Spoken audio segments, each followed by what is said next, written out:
di dalam sebuah klub tua di London, ada bara kecil yang hampir padam, tapi tak pernah mati. Ia ditiup angin ragu, dihujani kritik dari penjuru, dicibir karena belanja yang buntu, dan dihina karena janji yang terlalu syahdu.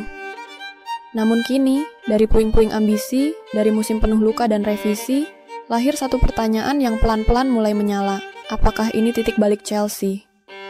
Bukan sekadar trofi di musim panas, bukan cuma kemenangan di tanah netral, tapi sebuah pesan untuk seluruh dunia, bahwa Chelsea belum mati. Dan jangan pernah berani menyebut kami telah habis. Karena dari London, kami bangkit. Untuk dunia. Untuk Inggris.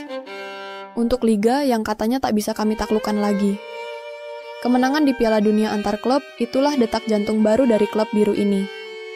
Momen ketika seluruh negeri mulai melirik ke barat kota dan bertanya, apakah Chelsea akhirnya kembali?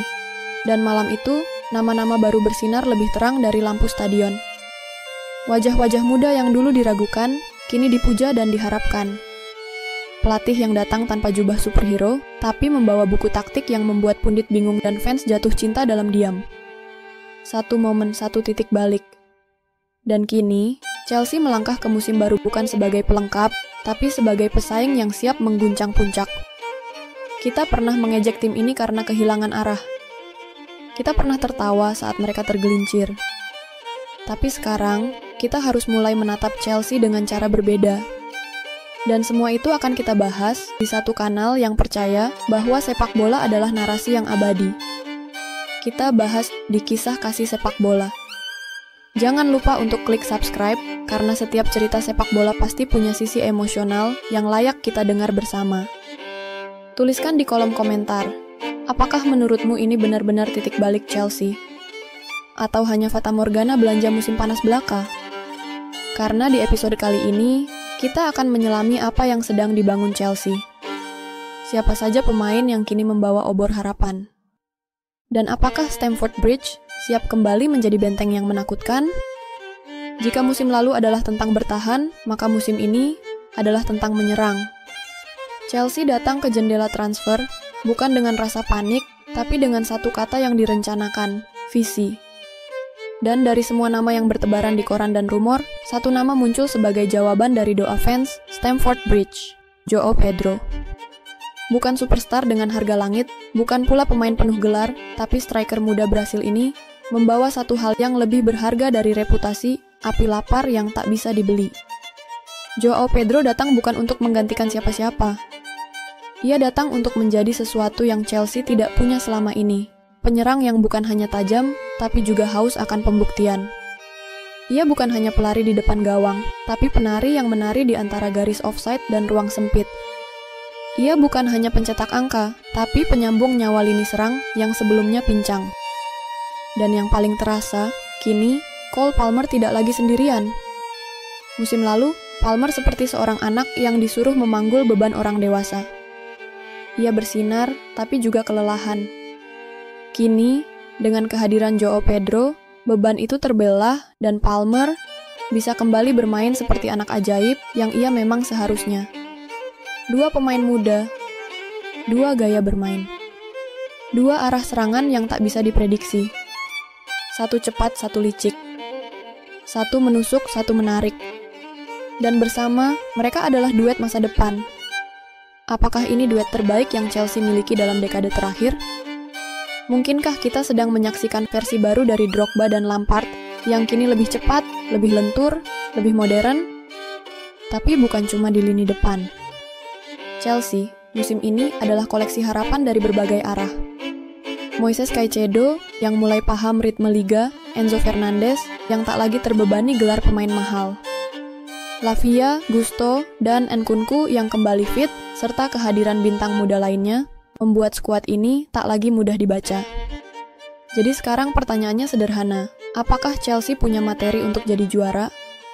Ya, tapi sepak bola bukan matematika. Dan juara bukan soal nama. Juara adalah tentang bagaimana kamu bangkit saat semua mengira kamu akan jatuh lagi. Dan Chelsea musim ini memiliki pondasi untuk itu. Dari Palmer dan Pedro, dari ambisi Maresca yang sunyi tapi tajam, dari ruang ganti yang kini lebih solid, kita tak lagi melihat Chelsea yang terombang-ambing. kita melihat tim yang sedang menyusun tangga menuju tahta. Apa yang membuat kami menyebut ini sebagai titik balik Chelsea? Mengapa kami berani mengatakan bahwa musim ini bukan musim yang biasa-biasa saja? Karena Chelsea tidak lagi bermain untuk sekadar finish di 10 besar. Karena sekarang mereka bermain untuk sesuatu yang lebih tinggi, harga diri, warisan, dan mahkota Premier League. Musim lalu, Chelsea seperti tim yang belum selesai dibangun. Fondasi ada, bahan baku tersedia, tapi belum ada arsitek yang bisa menyatukannya. Ini, datanglah Enzo Maresca. Bukan nama besar. Bukan pelatih dengan koleksi piala mewah. Tapi justru itu kelebihannya. Ia bukan datang untuk bermain aman, tapi untuk membangun ulang. Ia membawa filosofi, bukan instruksi. Ia bicara tentang kontrol, dominasi, dan keseimbangan. Dan yang lebih penting, para pemain muda mulai memahaminya. Dulu, kita menyebut Chelsea sebagai rumah para talenta mentah. Pemain muda dikumpulkan seperti koleksi investasi. Tapi musim ini, para talenta itu mulai tumbuh. Mulai menyatu, mulai saling mengenal. Enzo tak lagi ragu. Palmer jadi pemimpin lapangan. Gusto dan Lavia sudah bukan bocah lagi. Dan semuanya bergerak dalam satu harmoni yang sama, visi Maresca. Sepak bola modern bukan cuma soal kaki dan bola. Tapi soal ruang, soal ritme, soal pola pikir. Dan Chelsea, untuk pertama kalinya sejak zaman Conte, punya sistem yang dipahami dan dijalankan oleh semua pemain. Bukan sistem yang membingungkan, tapi sistem yang memerdekakan. Bukan strategi yang mengekang, tapi filosofi yang mengasah insting. Tapi tunggu dulu, semua itu akan sia-sia kalau satu hal ini tidak dipecahkan, inkonsistensi. Itu musuh utama Chelsea. Dan ironisnya, itu adalah musuh yang lahir dari kekuatan mereka sendiri, usia muda. Pemain muda bisa bermain seperti monster satu hari, dan seperti pemula di hari berikutnya. Itulah harga dari regenerasi. Inilah pekerjaan rumah bagi Maresca. Mendisiplinkan mental. Membentuk daya tahan. Membuat tim ini kuat bukan hanya dalam seminggu, tapi selama 38 pekan. Karena Liga Inggris tidak mengenal kasihan. Karena setiap pekan adalah medan perang, dan setiap laga bisa membuatmu kehilangan arah. Tapi, jika inkonsistensi itu bisa ditaklukkan, jika mental para pemain ini bisa dijinakkan seperti kuda liar, maka tidak ada lagi yang bisa menghalangi Chelsea. Liverpool sedang transisi. Arsenal masih bergantung pada keberuntungan. Manchester United belum selesai membenahi. Dan City, bahkan dinasti terkuat pun bisa retak kalau tak waspada. Jadi apakah Chelsea kandidat juara? Bukan cuma kandidat, tapi mungkin satu-satunya tim yang datang dari reruntuhan dan siap membangun takhta sendiri. Dari puing-puing masa lalu, mereka tidak mencari simpati. Mereka mencari kemenangan. Setiap kapal butuh nahkoda. Setiap medan tempur butuh panglima. Dan setiap tim besar butuh pemimpin yang tidak hanya berteriak tapi bisa didengar. Chelsea akhirnya punya itu. Dan namanya adalah Reece James. Ia bukan sekadar pemain belakang. Ia bukan hanya jebolan akademi.